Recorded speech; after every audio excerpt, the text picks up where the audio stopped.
So today you join me in the Porsche 718 Boxster. It's a 2-litre PDK 718. It's a 4-cylinder rather than a 6-cylinder, which probably everybody knows by now. Sounds a bit like a Subaru, but I don't hate it if I'm honest.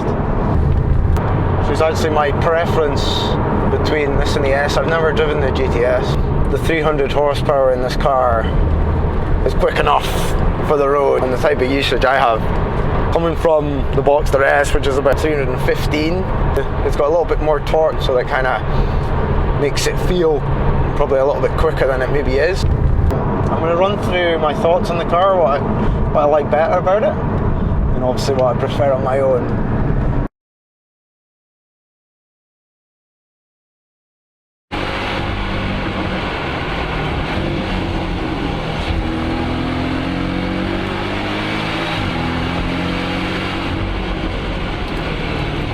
Definitely feel a slight improvement in the way it handles. The steering's more direct, it's sharper, and I like the small wheel.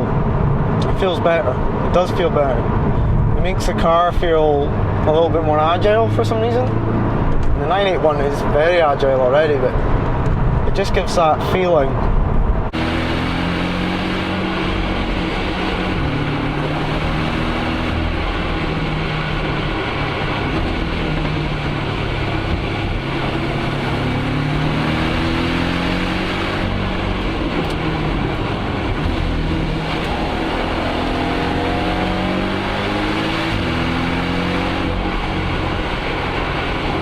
I do like the ease of use. It's easy to access the power in the engine. There's lots of torque right throughout the range, which is good. It makes it easy to drive, easy to live with. And we saw with the M4 when BMW switched to the turbo in that engine, it's a lot more powerful obviously, but it struggles to put its power down. This doesn't.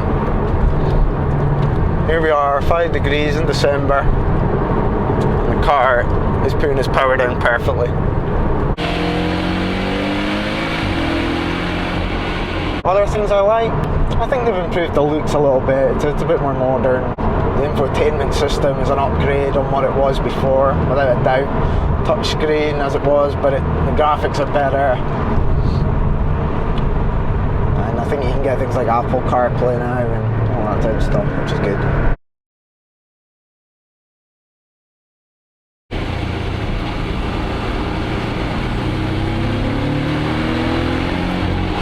There's a little bit of lag mid-corner.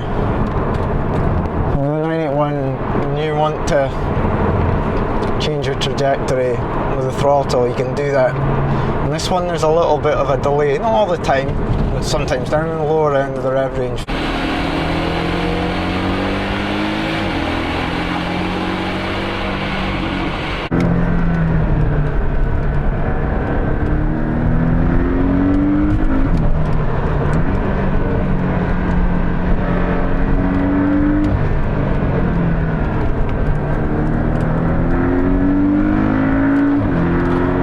Have that crescendo at the top end I'm used to, but instead it's got a nice bit of grunt mid-range. The brakes are just exactly the same.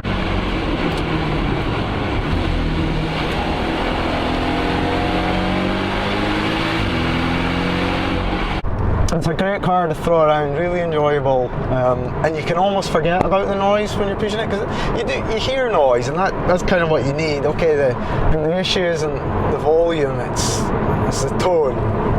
And it's like a low burble, and as I said, it reminds me of an old Impreza from the 90s, which isn't a bad thing, it's just not what you expect. And I would say as well, if you haven't driven a 981 or a 991 or any other 6-cylinder Porsche, probably not going to be too offended by it. But if you're used to that and you're coming over to this, it's a bit of a tough pill to swallow. It's not something that when you upgrade, when you go and get a nice new car, you're looking for an improvement, especially in that area, and to lose that isn't ideal.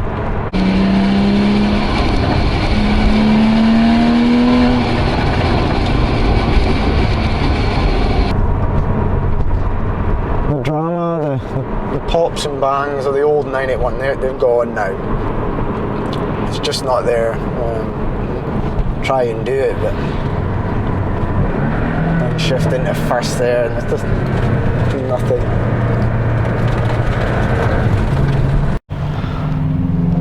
Another ironic.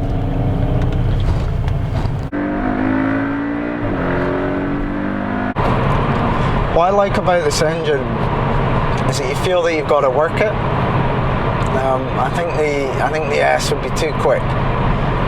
This one, you're still feeling like you're wringing its neck when you're in between corners. I think that's good. You feel quite involved in the car.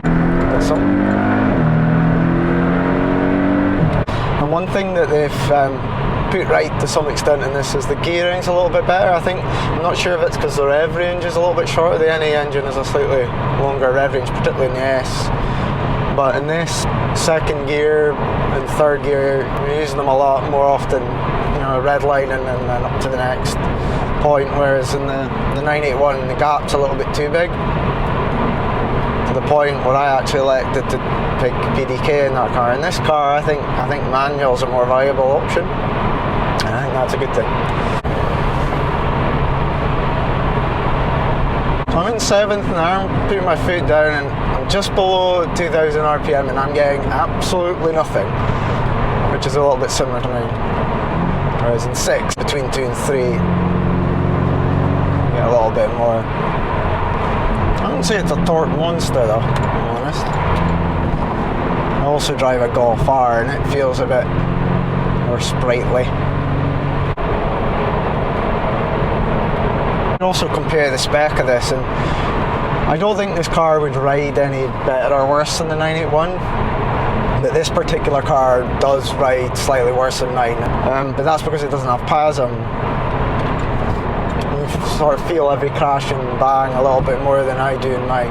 It's fine on a smooth road like this. It doesn't really bother me, but when I was driving the car earlier on my route to work, which is a little bit bumpy, it wasn't ideal. I would actually argue that it rides worse than the Golf R, and it's not a particularly well damped car on rough surfaces. The roof's quite well insulated. Don't really hear much of the engine. It's just a tyre roar from the back. You're aware of the presence of the engine right behind you though, which I like. It's a nice feeling.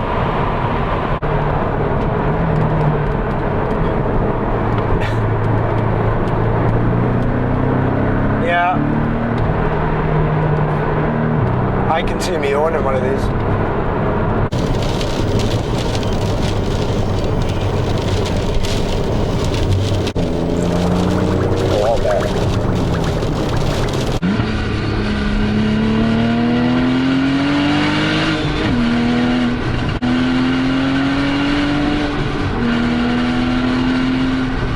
Thanks everyone for watching, and thanks to Porsche Aberdeen for the car. Really appreciate it. Looking forward to doing some more videos. I want to do some more stuff with the Golf R, and obviously more of my 981 in the summer.